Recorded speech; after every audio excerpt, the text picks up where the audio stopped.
Hey guys, so it's late. I think I've realized that I do a lot of my better thinking late at night. And maybe that's because, I've always been a night owl. I always perform better at night. Maybe it's like when the world quieted down. Anyway, I tried to make a video earlier about what I was going to talk about. And I realized, okay, you talked about point A and you never connected it to point B. So this is like take two. But so, my video is going to be basically like about character development. And I think that's what I've been working on a lot with myself is defining my character because so many people in my life have defined it for me, and a lot of times I felt like they got it wrong, or they think I'm the hero until I do something wrong, and then they think that I'm the villain and just get sent back and forth and stuff. But so when it hit me, I got up this morning and I got dressed and I found one of my hoodies, and it was a Denver hoodie that I got last year on my trip, and I think that's where I got it.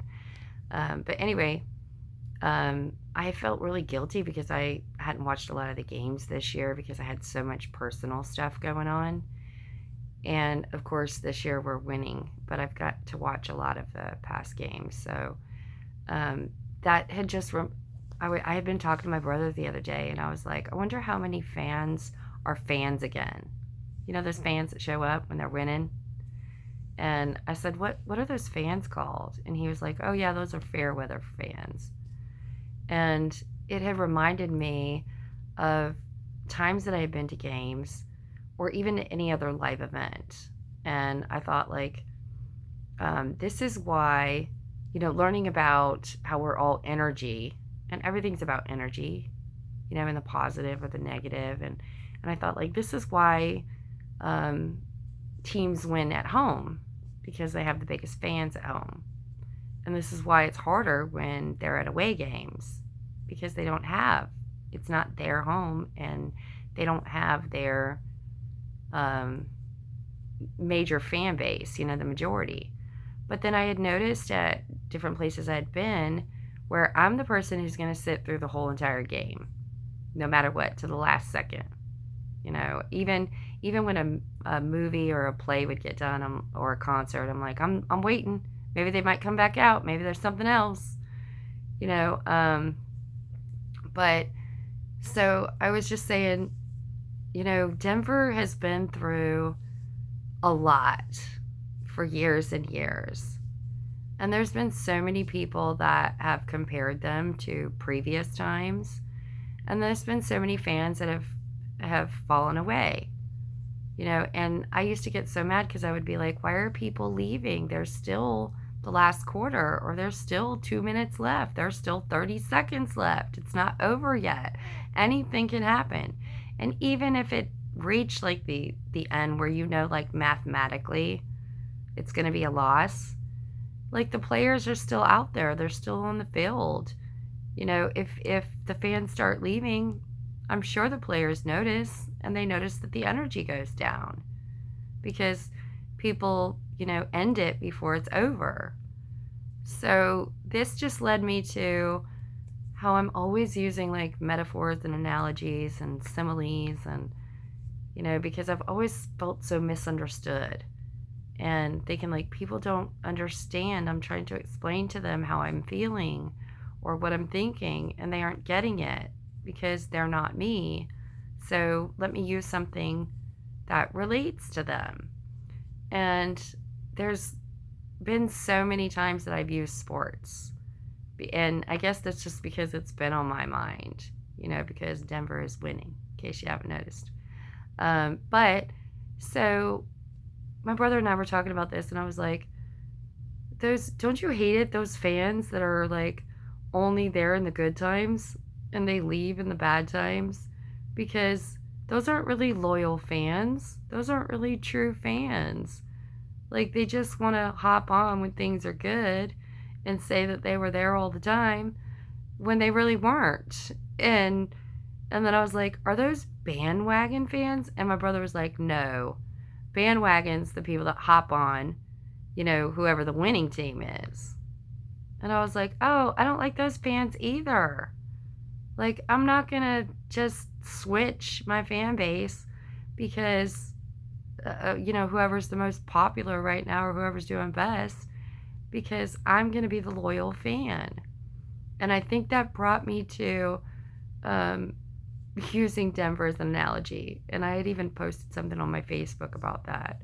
About, like Denver's proof, and I'm sure other teams have been like this, but, I'm just going to use Denver as an example of, Denver's proof that sometimes you got to go through a lot, and you've got to, like, burn it all down to the ground and start over. Like, you got to get new owners, you got to get new coaches, you got to switch some players around, you got to, maybe stop investing all of your stuff into quarterbacks that, are going to do things their way. So we got a young quarterback that was excited to just be part of the team that's not, already well known, and who acted, stated he wanted to be on the team and acted like it. And we have a coach that, acts like he's for the team, no matter if there's a win or the loss. If there's losses, because there's going to be losses, nobody's perfect. Then the coach is going to be like, okay, well, we need to work on this portion. We need to work on this, and that's what practice is for. And we're going to come back next week and try again. And I think that's one reason that I always liked football, is because I was like, if the coach just leaves, then who are the players going to look towards? And you need, an offensive coach, and you need a defensive coach, and you need owners that believe in you and support you and get you the things that you need, and you need players that want to be on the team. You need to, have things like know the strengths and the weaknesses of the players, and know that injuries are going to happen. You can't prepare for everybody being there, and a lot of times then if there's a loss, sometimes it's because, like, oh, the quarterback's down, this person's down, the wide receiver's down, but Denver's proof that, that it doesn't just happen like that. It doesn't just happen instantaneously. Like, it's going to take a while. And if the fans just leave, or if the players give up, then we wouldn't be where we are now, because it takes a little while when you rebuild to come back. And I had always related this to, like, relationships. If you put that into relationships, it's like if you're in a relationship with somebody, whether it's family, romantic, friendships, any of that, then you're a part of a team, and for me, I'm a Libra, and that's something with astrology that, you're not necessarily what you're born under, but your sun sign is your core personality, and my sun sign is also in Libra. So, it's about fairness and partnerships and marriages, and I've always been that team player that I was like, okay, I'm part of this partnership, so let's figure out who's on the offense, who's on the defense, where's the strengths, what position are you going to play, who's going to be in charge of what, that kind of thing, where I just thought, if you don't have owners, meaning like yourself, that care, like, we all have to have ownership over our own selves. We all have to believe in ourselves and believe in the teams that we have in those relationships. And then we have to know, like, well, who's on the offense for this and who's on the defense? Like, where's your strengths? Where's your weaknesses? Sometimes I might be in the offense. Sometimes I might be in the defense, depending on where my strengths are. Sometimes I have strengths in defense. I'm a good advocator. I will defend people. I will stand up for people. I will look out for people. Sometimes I'm great in the offense I can come up with good ideas. I can, make plans. I can have, make the game plan of like, this is what I think is going to happen. Let's initiate this play. And then it takes practice, to get those plays done. But if you think about like years that Denver suffered, a lot of it was like, we're going to keep playing the same plays. We're going to just keep the same thing going on. We're just going to keep doing the same thing over and over again and not change course, not change, certain things. And it took a while to realize, like, it can't work that way. Or maybe that isn't the quarterback for us. Or maybe we should get one, put our faith and trust in that person, and they can learn and they can, develop those relationships with the players. Because you're not going to take somebody off of the offense and put them on the defense and then just, expect them to do that. Expect them to do that position, because they would be like, this is not in my contract. This is not what I was hired to do. This is not my strength. I might get pummeled out here. Or vice versa. For the longest time we had a really good defense, and we still do.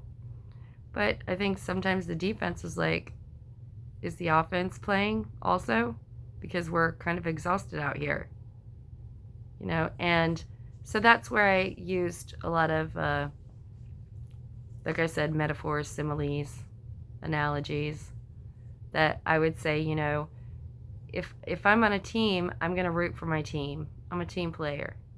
I'm going to, play on the offense wherever I can. I'm going to play on the defense wherever I can. I'm going to tell you my strengths and weaknesses. I'm going to sign this contract. I have full faith in all of this. And until you trade me, I'm on the team. And I don't know if that helps some people out there.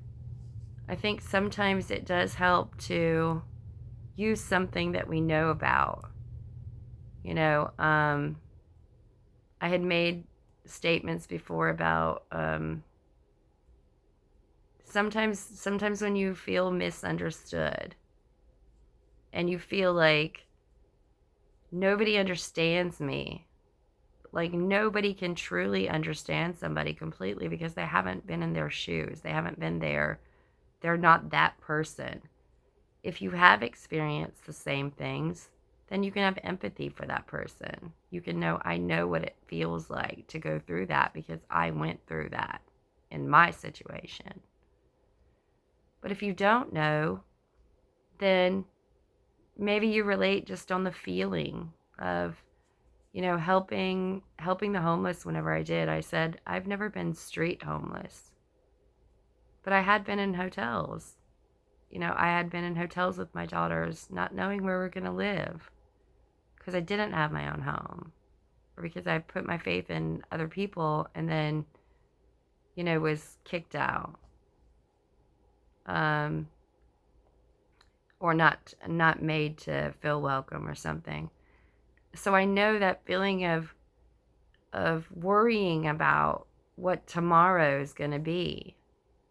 I would tell people, I don't know what it's like to be necessarily exactly where you are, but I know what it's like to only have like $10 and know that you have bills to pay and you have, food to get and you have people relying on you and worrying about, that next step.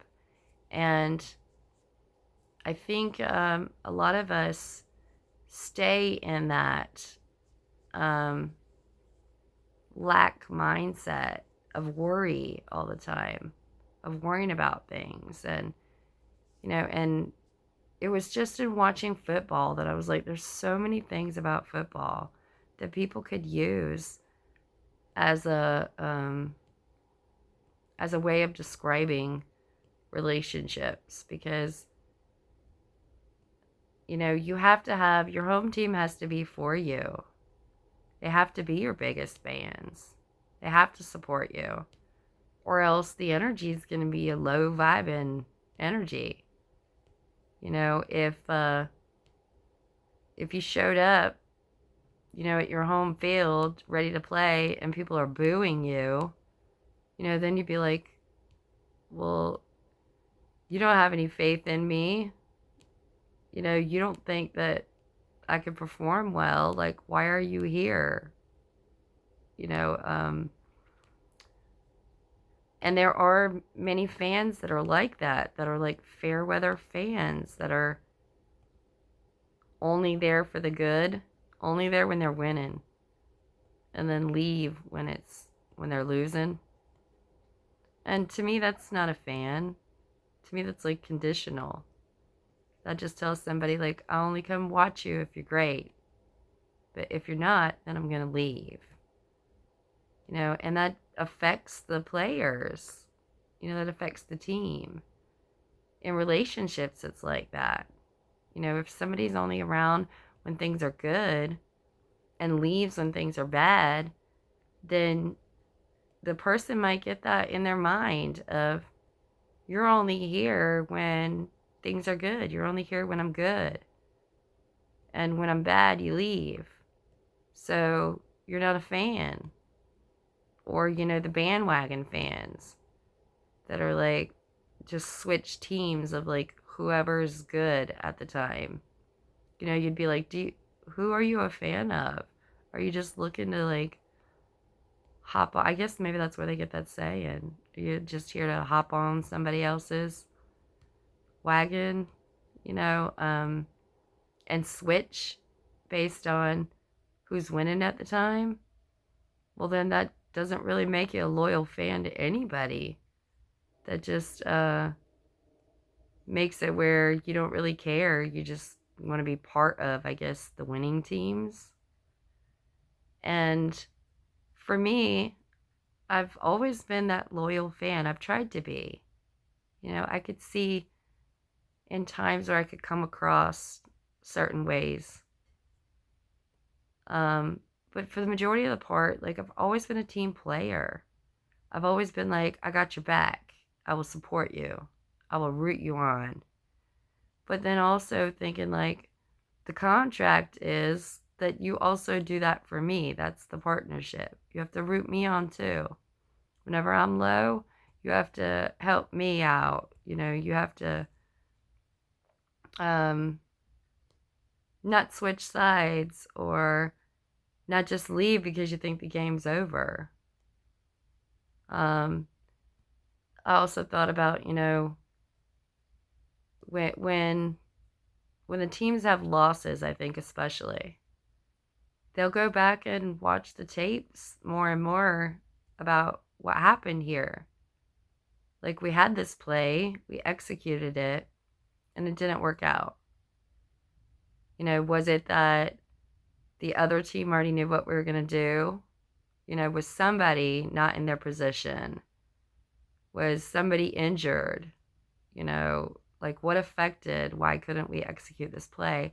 And then, if it's a great play, you're going to repeat it. And if it's not, then you either try to improve, or you just say, like, we can't do that play. It's not working. It's constant evolving in football.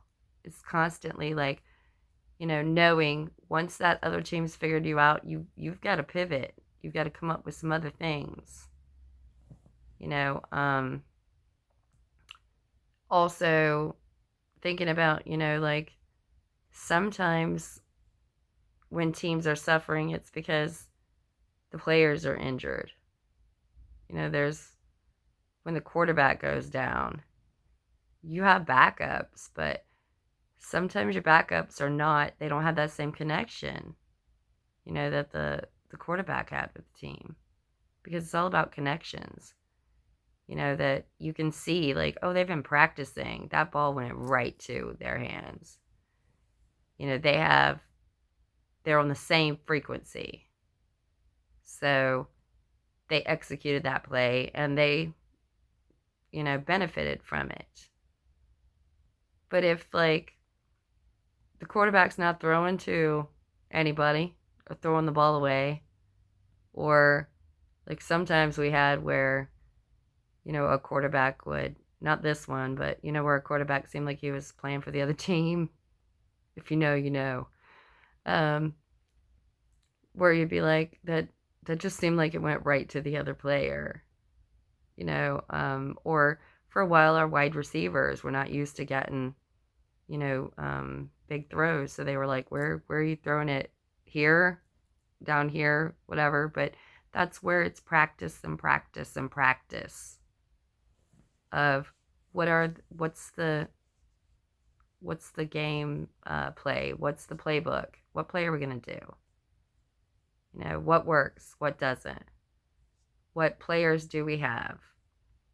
Who are we trading off? Who are we keeping?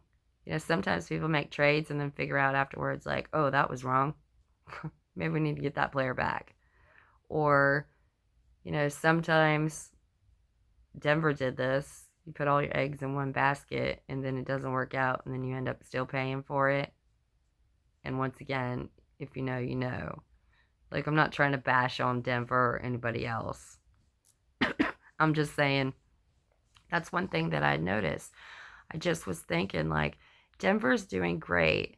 And now, when I wear my hat, when I wear any of my gear, like, I don't get booed by people. People aren't saying you suck or, making fun of the team or whatever, because now they're doing great. And for me, that would be like, well, why weren't you thinking they were great, before? Maybe they just needed a new coach. Maybe they just needed a new quarterback. Maybe they're just having a rough time with all this shuffling around and changing stuff. But knowing, like, Denver's proof, sometimes you have to tear down the structure and start over. Sometimes you have to lay down a brand new foundation, and you have to have support from the ground up.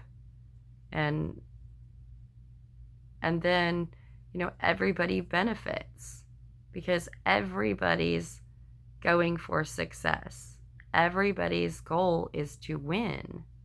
There is a difference between, like, striving to win and trying not to lose. And I think that's where a lot of times they'd say, like, oh, the quarterback got in his head. Sometimes if you notice, like, if a team's thinking, like, we're probably going to lose, like, that's that far ahead, sometimes the players are just like, oh, well, I give up. And then you can see the difference in the gameplay where you're like, so you just stop trying. Like, you stop trying to score. Even if you knew, like, you're gonna mathematically, you're probably gonna lose. But keep scoring, keep trying, to the object of it is to score points. It's not over till the end. But then that's just a game. Then there's another game. And there's another game and another game. And I think for Denver, a lot of fans had just given up on them. A lot of fans had, walked out before the game was over. And I've seen it with other teams where I'm like, you see all those people leaving? Like, I can even tell on not only in live, but, watching games. I'm like, why is everybody leaving? I mean, even some people do it even when they're winning. That you're like, why are you leaving? Oh, well, to, beat the traffic rush or whatever. But to me, it would be like, well, the players need your support. The players need your positive energy. Because the players notice what's going on around them. They can feel it. So That was just an insight I had about, sometimes we use other things to relate. And I think sports is a good thing. You know, um, Competitiveness sometimes comes in where, if you're on the same team and you're competing with the players within the team, then you get more divided. You have to just keep reminding each other, like, we're on the same team. Like, we all need to be rooting for each other, not be pitted against each other. And, that's the beauty of sports is, we all come together to support that sport, to have fun, to, have a break from life. But sometimes people get so immersed in it that they make it personal. And I don't know how many times in the town where I live, like, I used to do outreach and I would wear my Denver hat and I would just get booed. And, I've had some people like roll down the window and scream, mean things just because they didn't like that team or they thought we sucked at the time. That I'd be like, whatever, I don't care. There's always the next game, or there's always next season. You know, we'll see. And then now we're at that point where people are paying attention because it's not they suck. It's like, oh, what happened here? Well, it just took a while. It took a while for everything to click into place, put all the pieces together and sort everything out. But it took restructuring, like all the way from the ground up, from the first support up, in order for it all to happen. And we'll see in the future what happens. I'm rooting for him. So, anyway, hope you guys are having a good night, and I'll chat with you later. Bye.